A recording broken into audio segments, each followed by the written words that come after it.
What's up everyone, Criddle here, and we had a stress test over the weekend for Monsters and Memories, and I wanted to take a moment to talk about it. So back during the September playtest, Monsters and Memories hit 1,900 players over its 3 servers, which included 2 PvE servers and 1 PvP server. During prime time of that playtest, Night Harbor was hitting upwards of 500 players, and anything over about 300 would lag the zone, making it nearly unplayable, with lag spikes of 2 to 3 seconds to use skills or chat. This was not good enough for Niche World's Cult, so they decided to push those boundaries.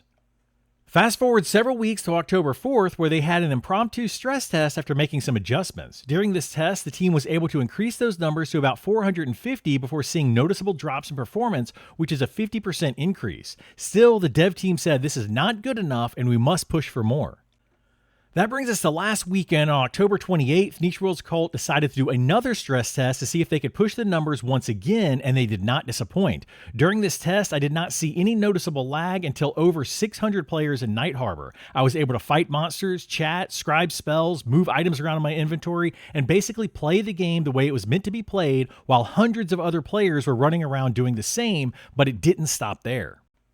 The team then asked for 1,000 players, and the community came through, pushing over 1,000 players into a single zone. This is a huge milestone, not only for Monsters and Memories, but for MMORPGs as a whole. If we look back on EverQuest in its prime, which this game is modeled after, each server would have 3,000 to 4,000 players on it, and its peak roughly 2,000 concurrent players per server, but that is with well over 100 to 200 zones available to them. Niche World's Cult is able to put more than 1,000 players into a single zone, all running around together playing. Now, with 1,000 people in the zone, there was some lag, and I don't see us doing any large-scale battles this way, but it was still impressive. With every single update, Niche World Cult impresses me with what it brings to the table, especially with such a small budget and team. I, for one, cannot wait to experience this game with all of you when it releases into early access next year.